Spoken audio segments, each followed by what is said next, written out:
Nongeye kubasuhuza abakunzi banjye, inshuti z'akadasohoka, abakunzi ba YouTube channel Rukundo Love Stories. Muraho neza, ndabasuje kandi mbaye ikaze mu kiganiro cy'uyu munsi.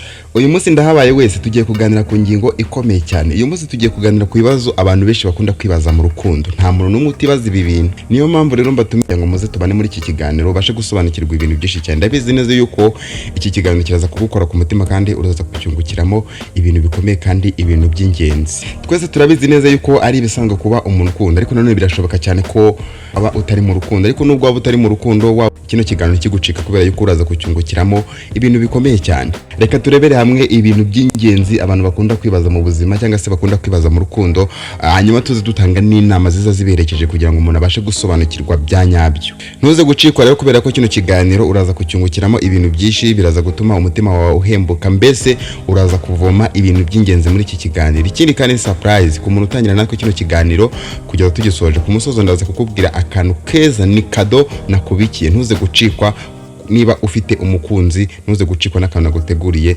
ikiganiro gisoje. Muhaye ikaze, ariko nanone mbona no kwakira abantu bashyashya kuri no abantu babanye natwe bwa mbere, tukatubanze tubakire kugira ngo tugende mu kiganiro twese tuziranye. Umuntu mushyashya hano n'umuntu butaramara ukanda subscribe. Niba utarakanda subscribe uyikande, wibuke gufungura inzogera kugira ngo buri kiganiro cyose gitambutse anga uzajye ubasha kukibona kandi ukibonere ku gihe. Niba ukunda rukundo, kuko ariwe ukunda kubategura ibiganiro bitandukanye bikunda gutambukano, ari nge muri kuvugana, ukandereke kuri no video. Ikindi kandi udereze igitekerezo mo hasi kuri iki kiganiro cyangwa se n'ikindi kintu cyose wumva twazagenda tukubwiraho mu biganiro bizagenda bikurikira. Muhaye kaze, reka duhere ku kintu cya mbere cyangwa se ku kibazo cya mbere abantu benshi bakunda kwibaza ariko niba kibonera igisubizo. Twebwe turaza dutanga ibisubizo kuri buri kibazo cyose turaza kugenda tuvugaho. Mu gice cya mbere cy'iki kiganiro turaza turebera hamwe ibibazo bikunze kwibazwa ku bantu bagiye batandukanye, ariko bikaba ari byibaza ku kuntu wamenya umukunzi wawe. Reka muri iki gice cya mbere ari byo tubanza kuvugaho, hanyuma turaza dukurikizaho n'ibindi bice bigiye bitandukanye, kuko kino kiganiro twagihaye ibice bigeze kuri bitatu by'ingenzi.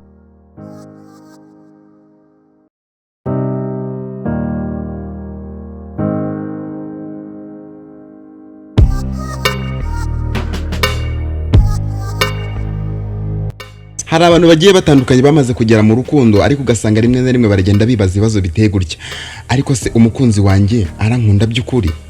Afitiye urukundo? Ubu se namwizera ku buryo nakizera yuko igihe kizagera urukundo rwacu rugakura tukaba twanabana? Ni benshi cyane baba bagenda bibaza ibyo bibazo, ariko kino kibazo reka tugisubize muri ubu buryo kugira ngo abantu benshi babashe kubyungukiramo, ndetse uku gushidikanya guse naho kwagabanuka.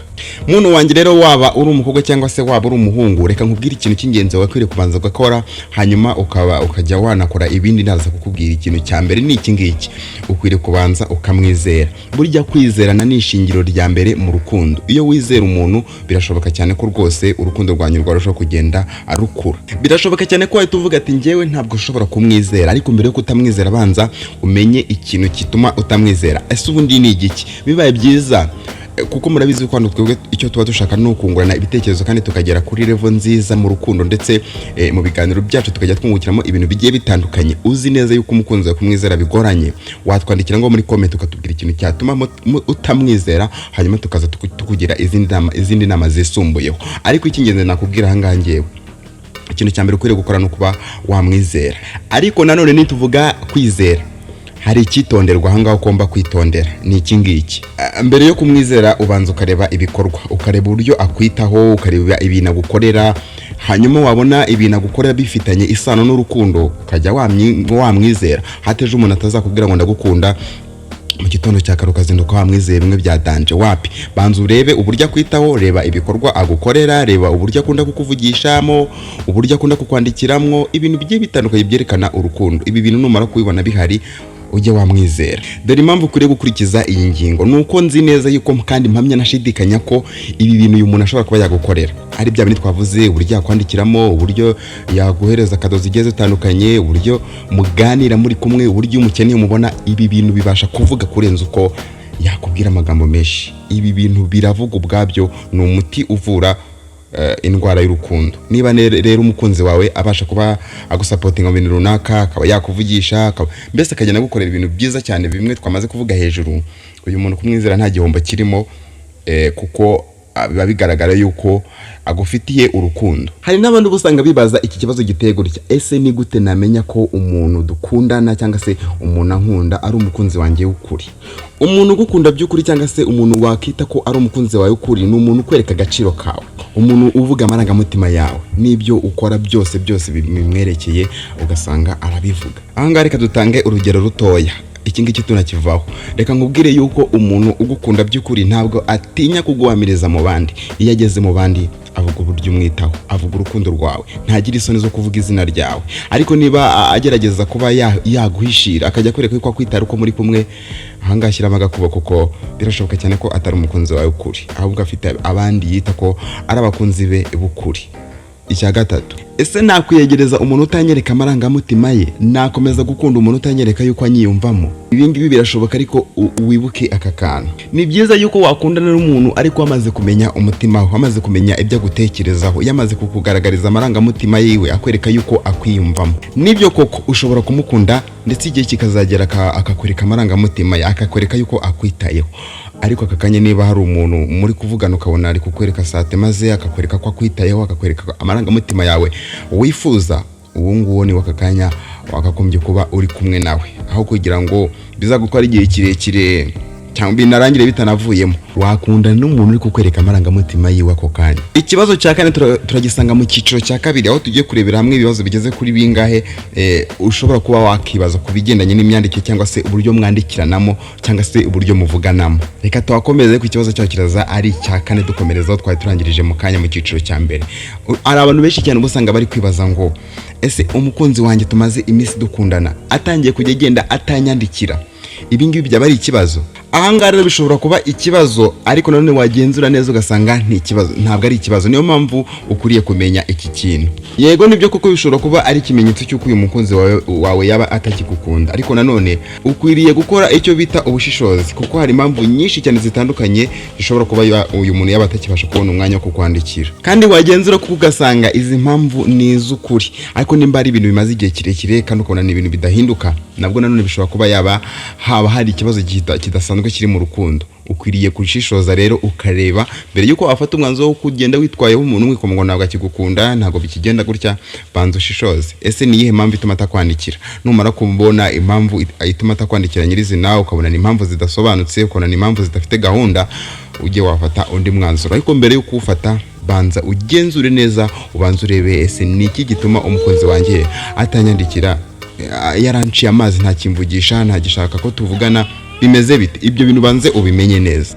Icya gatanu, ese ni byiza gushaka cyangwa se gukomeza gukunda umuntu utakigaragaza amarangamutima ye mu rukundo, umuntu utakingaragariza amarangamutima ye? Aha ngaha ikintu nahita ngusubiza, niba ujya ubasha kuba nawe wakibaza iki kibazo, nahita nkugira inama ikomeye cyane yo kuba utakomeza gukurikira uyu muntu cyangwa se utakomeza gukunda uyu muntu udashaka gukurikiza ibyo umutima wawe ukeneye, umuntu udashaka kwereka amarangamutima yiwe. Ukwiriye guhagarika imishyikirano yawe nawe, kubera yuko kwitonda ni byiza mu rukundo. Iyo utitonze wicuza byiteka ryose. Icya gatandatu, ese gukunda bituma umuntu apfa mu mutima cyangwa se bituma napfa mu mutima mu gihe uwo nkunda adahari? Icyo nakubwira kuri iyi ngingo nuko urukundo nyakuri cyangwa se urukundo rwa nyarwo rugira amarangamutima menshi, ariko kwigengesera ndetse no kwimenya ni ingenzi mu gihe uzi neza yuko uri mu rukundo. Karindwi, kandi nkubwira yuko habura ibibazo bibiri byonyine tugasoza ikiganiro cyacu. Icya karindwi ni iki ngiki. Ikibazo cya karindwi ni iki ngiki: ese nakwihangana mu gihe nababajwe? Nibyo koko kwihangana nta kintu bitwaye, ni yego. Reka ngusubize ngo ni yego, ariko icyo ukwiye kumenya ni iki ngiki, nuko hari igihe kwihangana biba ikibazo kandi gikomeye cyane. Niba umuntu akomeza kukubabaza mu gihe wabashije kuba warihanganye ndetse ukanamubabarira, ariko ugasanga akomeje gukora ibintu byo kukubabaza, ndakwinginze ntukomeze kumwihanganira mu buryo budafite icyerekezo. Byazaba bibi cyane, byanakangiza umutima wawe. Reka tugende ku cya munani. Hari abantu benshi cyane uri gusanga bagenda bibaza ngo ese ni gute nabyitwaramo mu gihe tutari gukundana nk'uko nabyifuzaga? Ikintu ukwiriye gukora aha ngaha, banza umenye cyangwa se gerageza kwemera amarangamutima yawe, hanyuma wumve ko gukundana ari urugendo rurerure. Numara kumenya yuko ari urugendo rurerure rero, umenye ko nta muntu ukwiriye kuguhatiriza cyangwa se ukwiriye kuguhatira gukunda cyangwa se guhindura uko wiyumva. Muri uko kwibaza icyo kintu rero bazana gukuramo igisubizo gikomeye cyane. Murabizi neza yuko ni nabwo ati umuntu dutangirana ikiganiro cyacu kuva gitangiye tukageza ku musozo mufite ka surprise rero nta yindi ngiye kuguhereza usibye kuba nakubwira inama ikomeye cyane kuri iki kiganiro tumaze kugirana, kandi urabizi ko ngukunda iyi nama ntigucike kuko ni ingenzi, izagufasha mu buzima bwawe bwose, yaba uno munsi cyangwa se mu bihe bizaza. Bakunzi bacu rero ba YouTube channel Rukundo Love Stories, ibi ni ibibazo bigeze ku 9 tumaze kuvuga, ibibazo usanga abantu benshi cyane bari kugenda bibaza, ariko ushobora kuba nakubwira inama ya nyuma ni ingire. Niba twatangiranye ikiganiro cyacu tukaba tugeze ku musozo tukiri kumwe, menya aka kantu, ikintu cya mbere cyangwa se inama ya mbere ni ingiyi: kwizera, gushishoza ndetse no kwigengesera ni ingenzi mu rukundo. Nabyo ntukabe wabijya kure. Niba hari ikintu cyakubaje cyangwa se ari ikibazo wagiriye mu rukundo kikakubabaza, humura, ariko nanone wigire ku masomo cyaba cyaragusigiye, uzagaragaza umutima wawe neza. Mwakoze cyane mwebwe rero twabanye mu iki kiganiro. Niba ukunda ibiganiro bitandukanye bikunda kutambukanga kuri channel cyangwa se niba kino kiganiro hari icyo cyahinduye ku buzima bwawe, hari inama ukuyemo, ntiwirengagize kuba wasiga comment ahangaha hasi. Ikindi kandi niba uri mushyashya ukaba utakanze subscribe, urebe niba utayikanze uyikande, ukande like, ukore na share kugira ngo nawe ube uri umwe mu banyamuryango bacu, kandi badufasha kuba twarushaho kugenda tugeza amasomo agiye atandukanye ku bantu bagiye batandukanye. Mwakoze cyane, Imana ibarinde. Reka tuze guhurira mu yindi video iraza gukurikiraho. Bye, mbakunda cyane.